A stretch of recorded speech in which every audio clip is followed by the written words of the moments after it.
Welcome to another episode of Regina District Industry Education Council. It's a long one. Technology Spotlight. Today we have a very special, very smart guest, Conor Christie.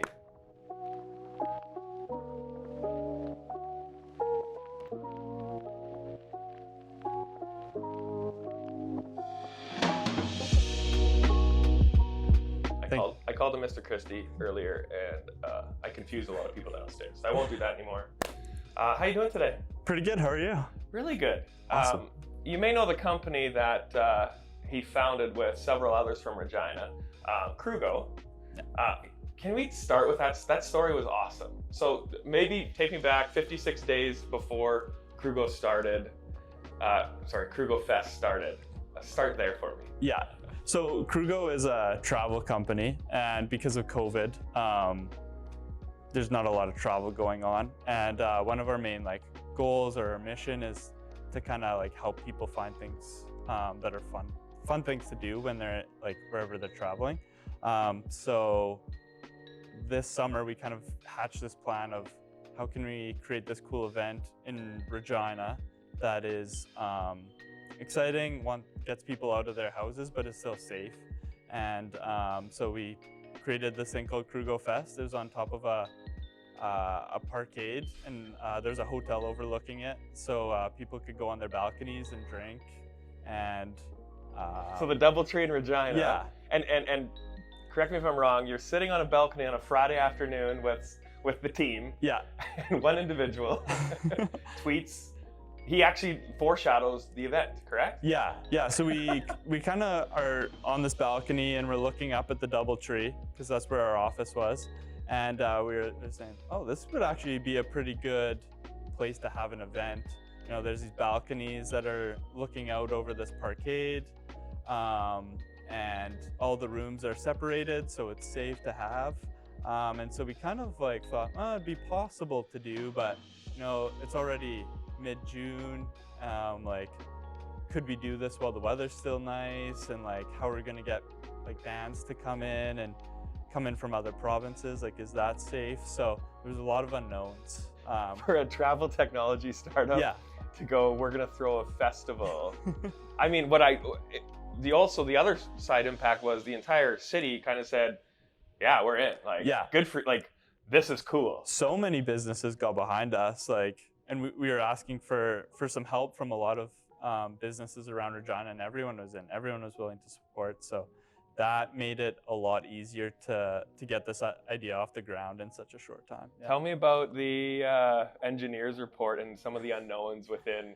So 56 days is not a long time to run a festival. No. And so you're basically scrambling, but tell them about the engineering report. Yeah, so we get this report, or we get this note from the hotel that the parkade that we proposed the stage be on isn't necessarily safe, or it could have some trouble issue. Some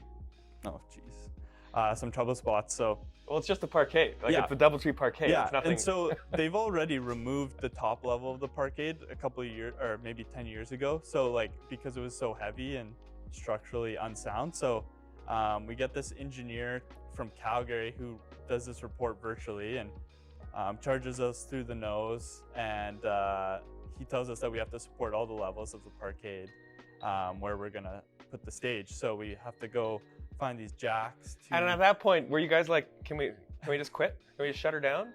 It was very much we either can do this or can't, and we couldn't book talent or the bands until we found out about if the parkade was safe. So a lot hinged upon this engineering report. Yeah. And then how did you actually support the parkade? Yeah, so we had to go to a rental company in Regina, and we got 40 jacks. So I think there was 8 jacks on each level, or maybe more. And we just had to jack them up, and they stayed there for 2 weeks during the length of the This fest. is some Batman stuff from the movies of we need to get this up here, so I don't know. I was really impressed. Yeah. Went off without a hitch though. crazy shows. I'm pretty sure you guys hit the front page of Globe for their their final paper of the year. Yeah, so photo of the year, or a picture of all the people socially distanced on the balconies was the photo of the year for the Globe and Mail. So that was really cool. That's really cool. Yeah. Okay, so tell me about Krugo before I'm like fanboying a little bit. Really appreciate what Krugo Fest did for the city, but tell us a little bit about Krugo. Yeah, so Krugo is a travel app. So you can download it on Android and iOS, and what it does is kind of tells you what's going on wherever you are. So wherever your crew goes, right? Wherever your crew goes. Took me a long time to figure that out. So when it clicks, it's then you're like, oh yeah. It tells you what's going on. You can kind of plan in a group chat in the app and can share ideas. You can book accommodations. So we're partnered with booking.com for that. So you can book accommodations and condos and hotels. And you can buy tickets to sporting events or comedy club events and stuff like that. So it does a lot. And then when COVID hit, it was a real blow to the system. So before we talk about COVID, where did the idea come from? Because that's when you get into the app too, and I would encourage students to download it, and actually maybe there's a report or something to go do some things in there, because it's actually, and we're talking to the UI UX designer here, and so I do appreciate a lot of the little things that you do. Little things, even from the way you position your logo on communication pieces. I'm like, there's somebody behind that saying, you guys, it has to be. So I do appreciate some of the stuff that you have done. But where did the idea come from? And to really make it like, you guys just you coded an app. And that is supported on iOS and Android. Like, to me, it's still mind blowing that someone in Regina can do that. I think it's like never been easier to do something like that. So that's pretty cool.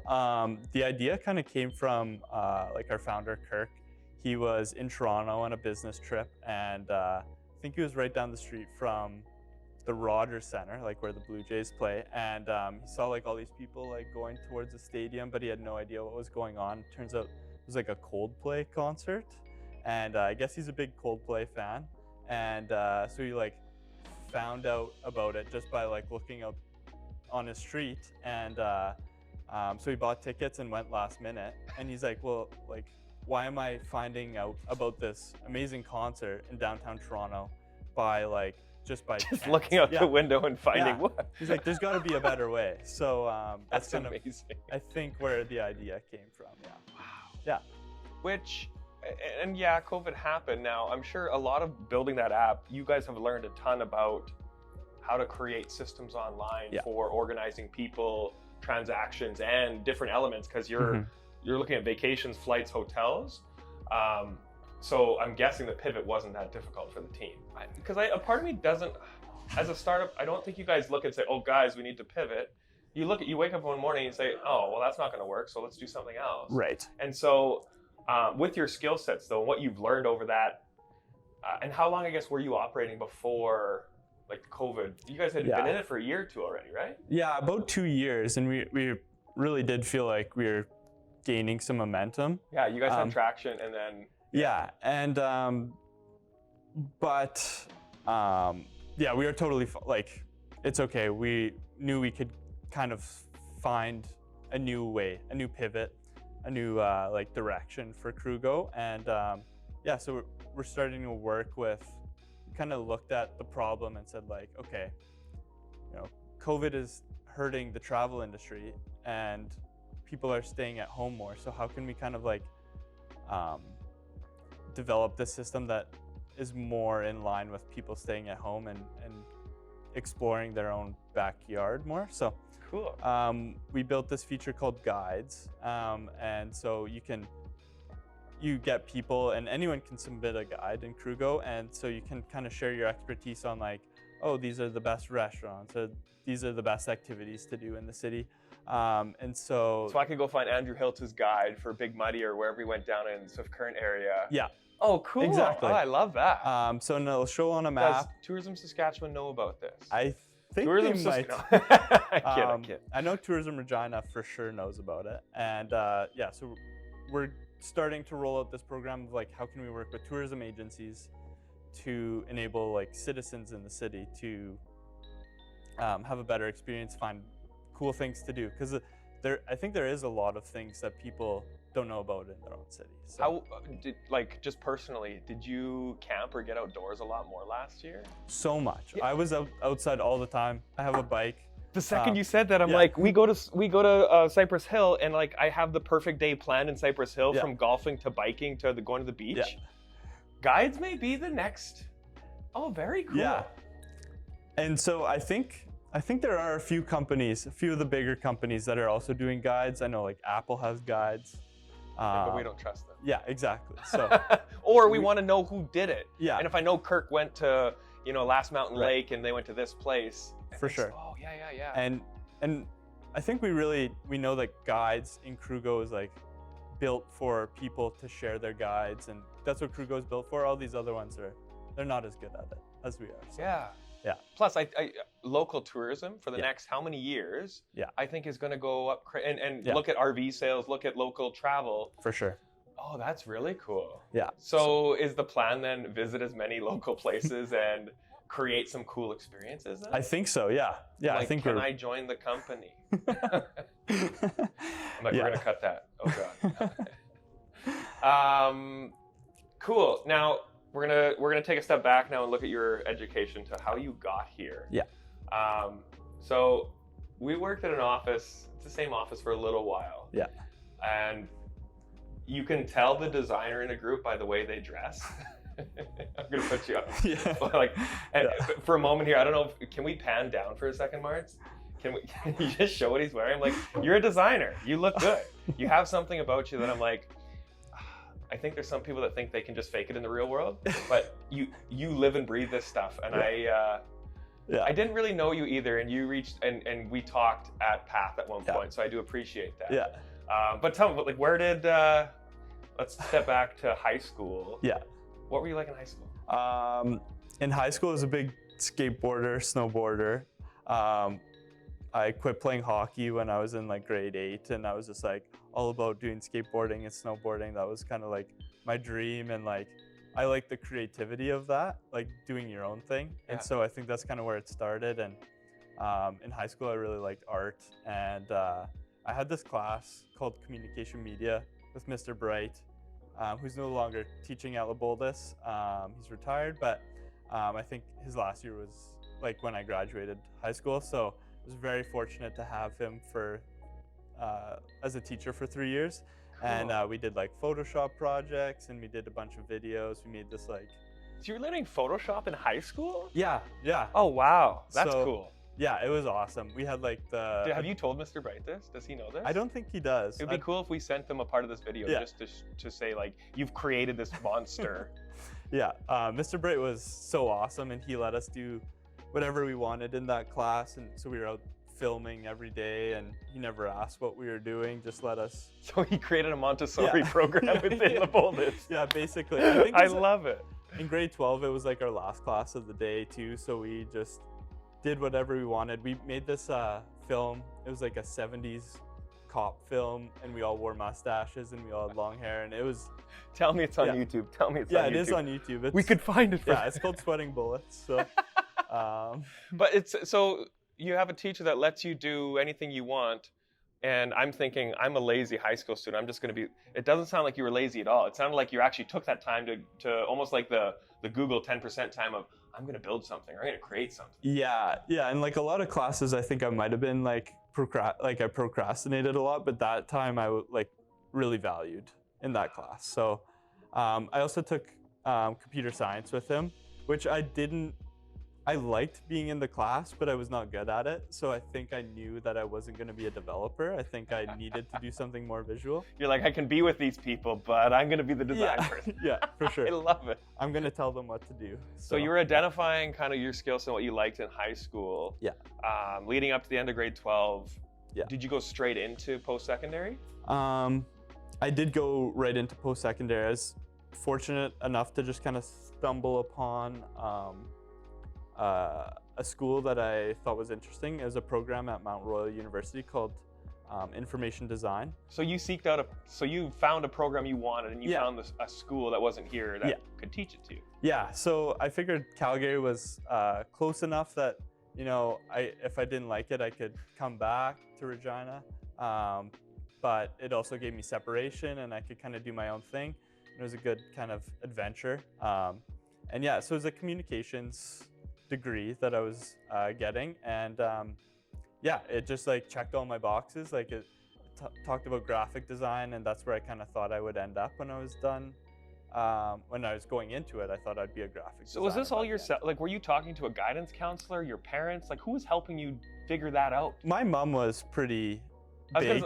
Before when you told me, I'm like, God, you're smart. Yeah. I'm like, no, nobody could do that on their own. That's hard. My mom helped me, and my mom knew that like I was a big like art guy, and I enjoyed doing like visual stuff. So she kind of knew, and I was looking on my own, but she was also looking, and I kind of thought about doing architecture maybe when I was earlier in high school, but then somehow stumbled upon this. I really was interested in like technology and phones and stuff like that, so I think that's kind of what led me to information design. Do you ever struggle with the liking art and liking not masculine or very manly? I deal with this all the time. With like, I'm not like my brothers. I'm not the traditional burly man that wants to go chop wood in the like. Do you? The way you explain art to me is very. I feel like you're very either self-aware with your feelings and thoughts towards it, or you're just very self-confident. Because at times I'm like, you're intimidating based on your knowledge, but really what you're saying is you love art. Oh yeah, for sure. No, I don't think it's. What would you say to a high school student the big burly guy that loves art but doesn't want to really talk about it because he's worried about being judged? Oh yeah, no, I think it's totally fine to love art. I love art. I like looking at it, and I always share it with my friends, and they're like, they have no response, but like I'm totally okay with that. But I'm like again, from your fashion, I'm like, there's little things that I'm like, God, he gets it though. Yeah. From like every little thing around here too, there's little pieces of design that, if you like art, can make you smile. For sure. Oh yeah. And I don't think like anyone that really works at Krugo like gets it like I do. And sometimes I think they're kind of like, Connor, like, what are you spending your time on? And I don't know. I just say like, you know, I want to do this. I think I feel for you. I do not speak to the developers. I let them do their thing. But yeah, it's to me it's inspiring though. And you said something earlier about it's like playing. It's like design on a phone. Oh yeah. It's basically playing with design on a phone. Yeah. Is what you got into, which is the biggest medium for what we consume right now. And so learning how that works, I think, is incredibly valuable. For sure. Yeah. There's so much attention to detail and like in your phones, and like there's a few of us in high school that would always like download the newest iPhone updates and stuff like that, and we'd talk about it, and I was like, I knew that I liked that, but I didn't know what it was called. And so like, graphic design on a phone was kind of what led me to like UI UX. Was there anything you've created on Krugo that took an incredibly long amount of time for a small something that you could like show? Oh yeah, like a lot of the early stuff took me a long time because I didn't know what I was doing. I'd never designed an app before, and so it took me a long time, and it looked like garbage. The first, like our beta app, it was all yellow because yellow is our color, and as Jeff is wearing, and so everything was yellow, and like internally we still call it the yellow app because I was like, oh, yellow, we got to put yellow on everything. And now I'm like, oh, we got to be really subtle with how we use yellow, but so it's kind of fun. Big fan of yellow. Yeah. I love the brand ever since it came out. Awesome. Yeah, well, there's I remember taking a little something, I think it was just before Krugo Fest, and talking about it with our designer, because we've had a lot of respect for what you guys have done. Yeah. And from my end, I was trying to learn about design too. Yeah. So inadvertently, like, you're teaching me a little bit along the way. So you finished school. Yeah. You had your your school years in Calgary, and we won't cut that either. How did we bring you back to Regina? So I was doing work terms in the summer months back in Regina, I didn't want to pay for rent in Calgary, so I would move back home every summer and live with my parents in the basement. And so I was working at a bigger company in Regina, and I was on the marketing team. And so I did that 2 summers in a row. And in the second summer, I met this guy, Andrew, who's now my coworker. And he's like, oh, I noticed on LinkedIn that you're like a UI UX designer. And I like wasn't at the time at all. I was just doing graphics for the marketing team and like for Instagram. And I was like, oh yeah, like. But this is something you want to get into. Yeah, exactly. It's dressing for the part before you have it. Exactly. Which is so smart. And also, big plug for LinkedIn. I know like a lot of people say how stupid LinkedIn is, but like it got me my job, so I can't say How would have anything he bad. ever known what you were into without that? Exactly. For a lot of people, they're not going to go and talk to you about what you're into, what you're focused on. But if you fill out LinkedIn properly, Yeah. that's really smart. Yeah. I'm going to use that again. Yeah. So I trash LinkedIn a lot. I think it's kind of goofy, but at the same time, got me my job. So you come back here, and so what's it like working at a startup? What's your day to day? Being at a small company is really interesting and like really exciting. You wear like many hats. So some days I am doing marketing graphics for social media, and some days I'm designing the app, and some days we're brainstorming new ideas on a whiteboard. So it varies a lot. And especially now that we're a little bit more scattered, we were really focused on the mobile app for a long time. And now we're kind of spread out. So it's really exciting. Like I love coming to work every day because it's a new challenge and stuff like that I don't think you would get at a bigger company. Now the trade-off, the one question I have to ask is how much do you make at a startup? Yeah, so I make 60 grand a year. So it's pretty good for a startup, I think. For sure. Very good. If you were to work at a bigger company, you would definitely make more money. But the trade-off is that you don't get to do as exciting a project. So I am a big believer in like doing something exciting. Like the money will come eventually.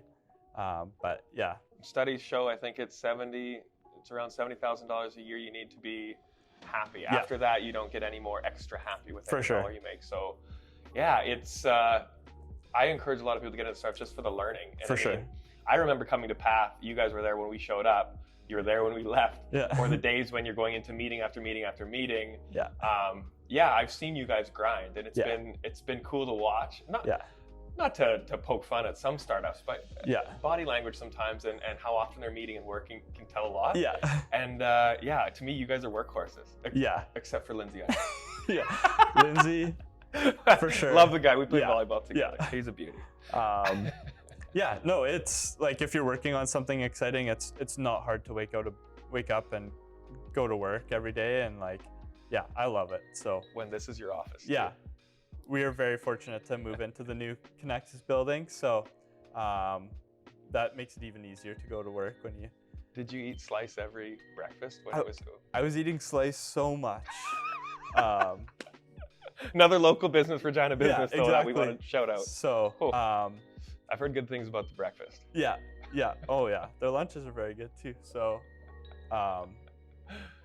yeah, sometimes when you're at the office late, you don't pack a lunch for the next day, so it can be a vicious cycle. So looking at the future now, what are the big plans? What do you want to achieve either this year or in the next 10? I guess like as a business, I would like us to, kind of become a little bit more stable and like self-sufficient, and kind of, I think that'll come just as we weather the storm. And yeah, so it would be really nice to get a little bit more structure into where we are, because it's been pretty like touch and go for the past 3 years. And like COVID has really thrown a wrench into For sure. what our plan is, but I think we're getting there for sure. And we're doing a lot of cool stuff still. It's like still very exciting. Like you said, like your skill sets, I think I said earlier, was like, we could put your team in any room and Yeah. you're going to provide value to whatever Yeah. organization that is. Yeah. I'm curious about, where you focus in. If guides is a big thing, that sounds Yeah. really cool. Well, and then I guess I was just going to say, personally, I would like to, my one goal is to become a better writer. I rely on Kirk a lot for, like I do a lot of the design work, and then I'll put in some placeholder text, and I always need him to check over it, or Lindsay. Lindsay's got a really good like casual way of writing, and so we use that a lot in Krugo. Like that's kind of our brand, is to be casual and fun, but I can't write like that, and like I really struggle with that. So that's like personally my goal is to become a better writer. I like you sharing that. That's cool. What would you say to a student who's looking at getting into the technology space in Saskatchewan? What would be the purpose of staying here as opposed to going to, say, Vancouver or Toronto, some of the big hubs? Yeah, like if you look at Regina and Saskatoon lately, like the tech companies that have been kind of like coming out of the woodwork are just like amazing. Like being a part of the cultivator for the Connexus cultivator for like 2 years now, or I think that's how long it's been. It's like all these companies are coming out. They're all like amazing ideas and like all these different fields. So if you're interested in working, like I never thought I would be working in like the sports and ticketing industry, but like I am, and like the travel industry. But like there's so many companies that are doing like agriculture or like parking, or like there's so many different companies. So you can really work in any industry and be involved in tech, which is awesome. And like, yeah, Regina and Saskatoon both have great tech ecosystems now. So yeah, if you could talk to yourself in high school, what advice would you give now? Oh, that's a great question. I think like being open to new opportunities is like, just be like open to stuff. I guess you should know when to say no, and like when people are sketchy and be like, join my company, like I promise I'll pay you. Like sometimes you need to know when to like trust those people or not. You need to know when it's a pyramid scheme or not. Yes, exactly. But like, I think like being open was like what gave me the opportunity to join Krugo, and like I could have easily said, no, like I still have another year of school. I don't want to really join this startup until I'm done. Well, with your skill set in school, you have choices right now. Yeah. And so I applaud you for what you're doing. Yeah. I see that. And I think the quote is, success is a bad teacher. If you're too good right away, you're not learning anything. Yeah. So yeah, you're on a good trajectory right now. Well, I appreciate that, yeah. Read any good books lately? I've been reading The Design of Everyday Things. It's like originally a Japanese book, but it's been translated into English, and like that's been kind of teaching me like to really appreciate like everyday design, like chairs and tea kettles and stuff like that. So if somebody's into design, where would you recommend them to go start researching or looking into? Yeah, if I was starting in like UI, UX or product design, I'd probably start, there's this company called Nielsen Norman Group, and they have a huge like library of like usability books and like research and stuff like that about design. So that's more like digital products and stuff like that. But like even as much as like Netflix has a series called Abstract, and they have like about art. They have a series about art. I was going to ask you about Abstract. Yeah. I'm like, any designer, like it's one of the coolest things to see. For sure. Or and photographer. Like, yeah.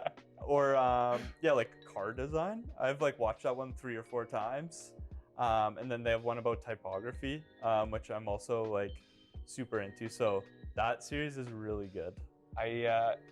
The car one is fascinating on how he'll stare at something for hours, or remove a line and then stare back at it again, run the wind turbine. Is like, the idea that it would take months upon months to get up to the final like design of that car is, to me, is incredibly mind-blowing, but also that's fascinating. Oh yeah. And I think we're in the same boat. I'm not the coder, I'm not the programmer, I'm the artist. And so I'm like, we got to make a pitch to students, because I usually say go into computer science, go there. But I do love the idea of that, like design is a communication medium, big time. For sure. And it's in everything. Any good podcasts? Do you listen to podcasts? How do you learn? Do you read physical books? I'm a terrible reader. I think that's maybe why I became a designer, is because I'm really big I just into like visuals. pictures. Yeah. That's the running joke we have at Krugo, is that I can't read anything. So so I don't read a lot of books. Podcasts are good. I listen to this one called 99% Invisible. So I really like that one. And like they touch a lot about architecture, which I've always been interested in. So that's a really cool one. I don't know if I have a ton of other ones.